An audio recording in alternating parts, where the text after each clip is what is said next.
Am I the a-hole for laughing when I saw my newborn niece and she's black? Controversial title, I know, but listen. I, 21 male, have a brother 32 male, who's married to my soon-to-be ex-sister-in-law, 27 female. I'm Korean American, and my grandfather still has our family genealogy dating back to our great-great-great-great-great-great-great-grandparents, all of whom were Korean. Meanwhile, my sister-in-law and her family whom I've met are all white. I'm currently in college, so I wasn't home much, but of course I took a trip back home when my brother said his wife was in labor. I got there after my niece was born, and when I arrived, my parents and their in-laws were outside the room. The situation was very tense. So my dumbass, trying to lighten the mood, barged into the room with a "Ta-da, best uncle is here, where's my niece?" kind of entrance. My brother wasn't in the room like I expected, but then I saw a very beautiful baby who looked nothing like either my brother or his wife. Her skin was visibly darker, and her features were definitely not like those of a white or Asian baby. She didn't even look mixed, but she was adorable. I was stunned, flabbergasted, and so dumbfounded that I could only let out a laugh before apologizing and awkwardly excusing myself from the room. For the record, I wasn't laughing at the baby, but at the situation I realized after seeing her. I know genetic mutations exist, but that only crossed my mind after I managed to process the situation. They did a DNA test, and sure enough, the baby isn't my brother's. What followed was a huge series of dramatic events. My brother filled me in after everything settled down. She did cheat on him, but it was a drunken mistake, and she swore she used contraception. He decided to get a divorce for obvious reasons, but my sister-in-law is still trying to win him back. When my brother cut off contact with her, she went on a rampage and started blowing up everyone else's phones, mine included. Other than begging for my brother, she keeps bringing up that she knows she's a garbage human being, but insists her baby doesn't deserve to be laughed at. I tried to explain, but now I'm being labeled as racist. My brother says I should just apologize and move on, but I don't feel like apologizing again, but I'm all for moving on. Am I the a-hole? Should I apologize? Edit. I forgot to add a crucial detail. I asked my parents first in front of their in-laws, and no one said anything until my father told me to just see my sister-in-law, without giving me any explanation. I thought my supposed niece was born with a disability or deformity, or that the delivery had been very difficult. That's why I tried to lighten the mood and expected my brother to be there. Sorry, LMAO. Looks like it's time for me to go to bed. Now for the top comments. Not the a-hole. I wasn't laughing at your baby. I was laughing because in that moment I realized that, in your own words, you are a garbage human being. I am sorry if you thought I was laughing at the baby. I was actually laughing at you. Also, it's a pretty normal reaction to laugh in the face of awkwardness. I'm pretty sure scientists have studied it. Not the a-hole. She is grasping at straws. Lots of people laugh when they are nervous, and you can't always control when you laugh. You weren't laughing at the baby anyway. You were laughing at the knowledge that something big was about to go down. You can apologize if you want to, but there really isn't any reason to, unless you feel like it, because she isn't going to be your sister-in-law anymore, so you probably won't see much of her. 2. She got caught with her hand in a cookie jar, so to speak, which is actually tragically funny. Nervous laughter is honestly so embarrassing. I remember laughing when telling people that my grandfather died because I was so upset about it. But the vulnerability of telling people I was experiencing grief made me feel extremely uncomfortable. So instead of showing my grief in an appropriate way, I hysterically chuckled instead and looked like a huge a-hole who was laughing at an elderly person's death. Not the a-hole. You weren't laughing at the baby. You were laughing at the situation and the surprise. A simple statement that you think the baby is beautiful and that you are sorry for laughing when you first met would be fine. You were just surprised. Other than that, you hopefully won't ever need to see her again. I apologized immediately for laughing and explained that it was in no way directed at the baby before leaving the room. I also explained it again through text. I guess I should have added that I found her baby cute as well. My brother absolutely forbids me and everyone else in the family from meeting her, so I've got that part covered. Should I really apologize again? Not gonna lie, I also feel bitter because she cheated on my brother, which is why I feel reluctant to apologize once again when I've already done so. No, you already apologized in the moment. Time to block her since you won't be having a relationship with her in the future. Next story. Am I the a-hole for blowing up at my sick husband when he asked for help with our toddler? I plan on sending this post to my husband once the verdict is in, whichever way it goes, so I'll add as much of his perspective as I can. Our toddler was sick through the weekend. I was up with him one night from 12:15 to 2:45 and off and on the next night. I probably got 10 to 12 hours of broken sleep the entire weekend. Yesterday, my husband mentioned he was starting to feel a little sick. Last night, I went to bed early, hoping to catch up on rest. Throughout the night, my husband woke me up way more often than my toddler ever does, even on a bad night. Some of the times were not directly his fault, but other times, I felt like he was being inconsiderate. 1. He snored loudly in my ear. 2. He asked for another blanket because he had the chills. I told him it was at the foot of the bed. He asked for help and reminded me that he helps me when I'm sick, and that he'd still do the morning routine with our son. 3. He had a nightmare, and I had to shake him awake. Normal. 4. He whispered at Alexa to ask for the time. 5. He asked for another blanket. I gave him mine. 6. He made a phone call, in bed, and left a full-volume voicemail for his work to let them know he'd need to take a sick day. 7. At 5:30 in the morning, he woke me to ask if I could do the wake-up routine with our son. I do bedtime. He does wake up. At this point, I blew up. I expressed how mad I was that he had woken me up all night long, and now I had to wake up early to do what he said he'd still handle, all while I didn't get to stay home and catch up on sleep. He said I was in the wrong because marriage is in sickness and in health. I immediately got up to get ready. He said I didn't have to start getting ready so early. I told him yes, I did because I start work at 7:30. I barely make it to work on time when I wake up at 6. And now I had to unexpectedly skip my shower, get my toddler ready, prepare his food for the day, feed him breakfast, drop him off at daycare, and then take myself to work. I told him he was a grown man with a cold, that he robbed me of the rest I needed, and that I'd be sleeping on the couch tonight. At that point, I asked for space, and we haven't talked since. I was late for work, which is a big deal at my job. I might be the a-hole for blowing up at my husband when he asked for support during an unexpected illness. Am I the a-hole for being mad at my sick husband? Not the a-hole. It's one thing if you slept all night and he was up all night sick, then woke you up to ask you to handle the morning routine. It's another when he willfully kept you awake, waking you up for extra blankets, asking the time, and making a loud phone call is absolutely willful behavior. Your anger is valid. If this is a one-time thing, when he's better, circle back and have a discussion. If this is his typical man flu/cold behavior, he needs to stop it. Sleep deprivation is cruel. Not the a-hole 100%. How do you wake someone up to get a blanket that was at the foot of the bed and start making phone calls in bed while someone is sleeping? That is just rude.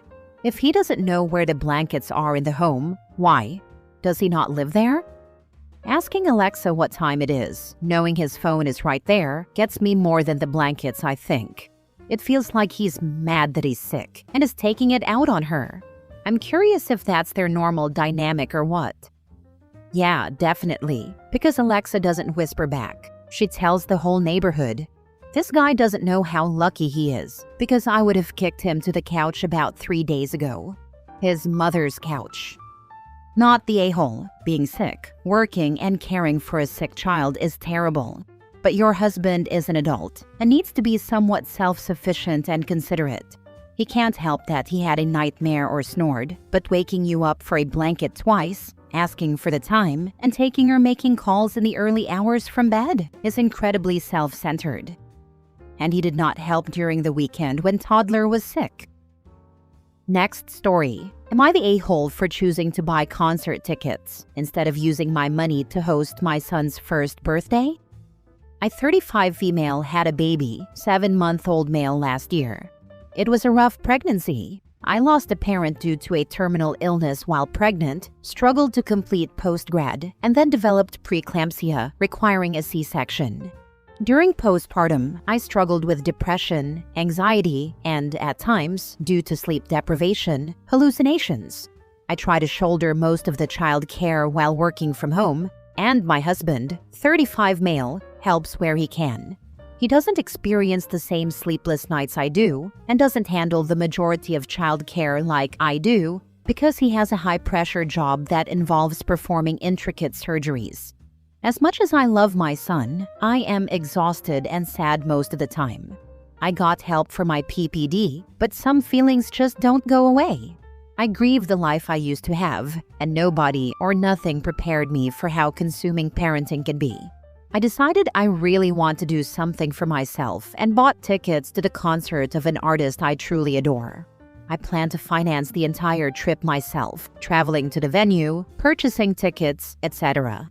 The concert also falls around the time my son turns 1. I decided not to host a party because I personally think he's too young to enjoy it, and it would just be a waste of money. My plan is to travel solo to this concert, let my husband take leave to care for our son, and then return home.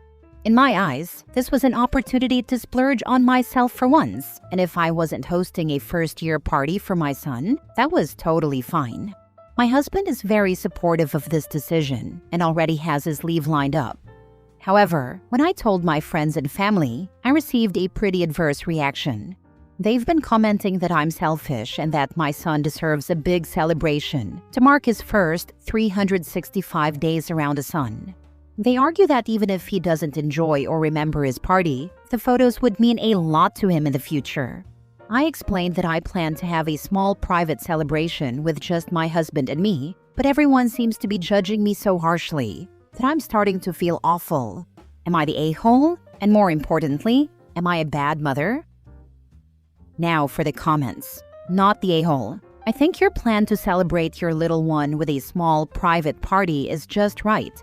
At 12 months, kids are a lot more aware, excited, and engaged than they are at 7 months. But they still won't remember it. They may or may not appreciate seeing other people. I suspect a bit of a happy kerfuffle with just you and your husband will be more than enough. Maybe his first bite of cake and a few gifts to open. Take pics of the cuteness and move on. Your plan sounds great to me. Maybe stop sharing the plans with friends since you're just facing backlash. Loved ones telling you you're selfish is pretty wild to me. Do these people know you? Do they love and support you? Because shaming a mother for a choice like this is not what loving, supportive friends and family do. What they could do is ask if there's anything they can take off your plate, or if there's a way they can help make a bigger celebration work for you. Maybe by offering to bring decorations and help organize things. But standing back and insulting you for not going all out is infuriating. This is the thing. I am so tired of the expectation that people must do all this. Engagement parties, weddings, showers, kids' birthdays, etc. No one offers to help. They want you to do it their way, and if you don't, they torture you about it. They make the entire thing completely miserable and expect you to foot the bill to endure the miseries so they can have Facebook photos to brag to their friends about. If the people around you can't be trusted to have nice things, we shouldn't give them nice things. Excuse my French, but you freaking go, girl. I've heard of some great first birthday ideas, but this is the best one. Your baby has everything he needs and wants. He doesn't care about a birthday party. The people who do care about the birthday party care about it for their own selfish reasons, so why listen to them?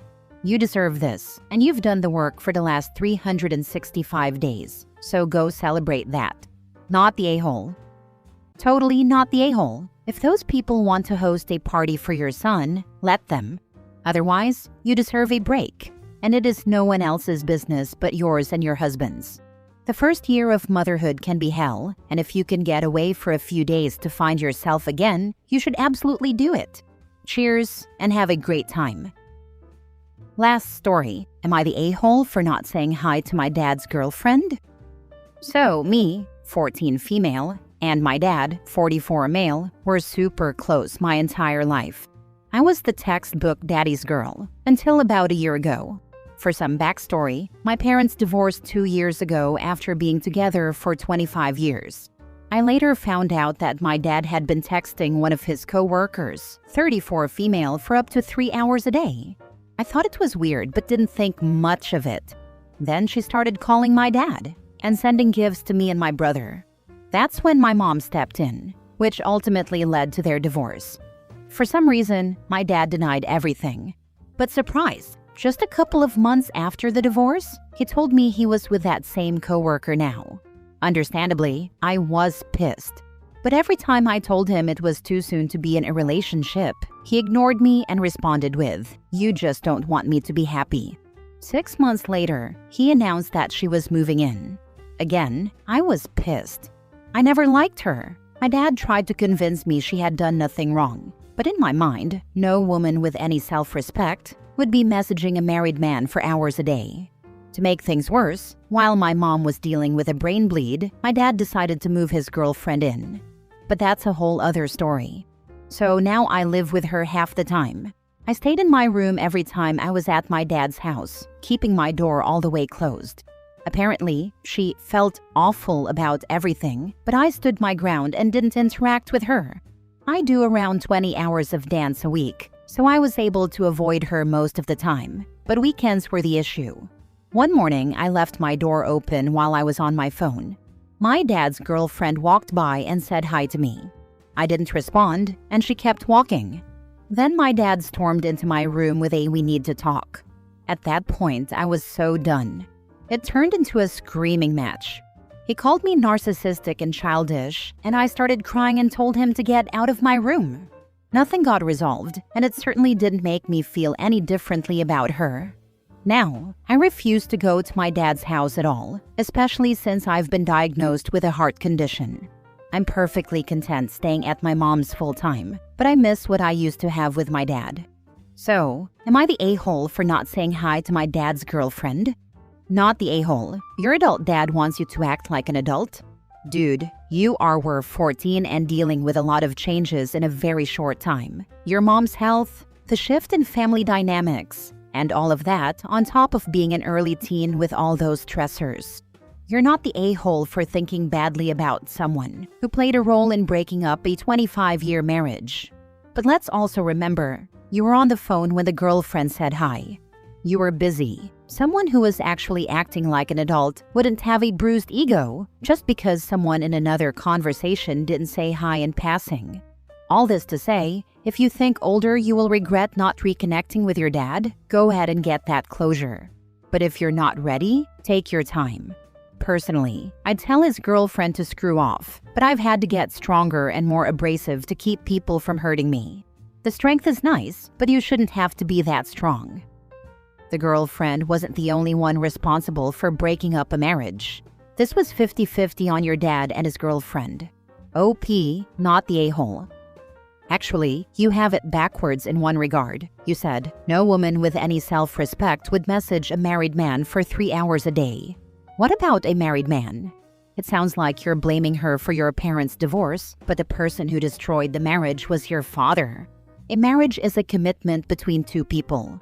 No one from the outside can break it up, unless one of those two lets them. Your father was the one who stepped outside of his marriage for this woman. And it could have been anyone. Now, I don't know where you're from, but in the US, you have the right to never say a single word to anyone for the rest of your life if you choose. So, you're free to do what you want. But you also have to deal with the consequences. The real question is, are those consequences worth it to you? I totally understand what you mean. I think I'm just still in denial over the whole thing. My family was so close for my whole life, I don't even know what happened.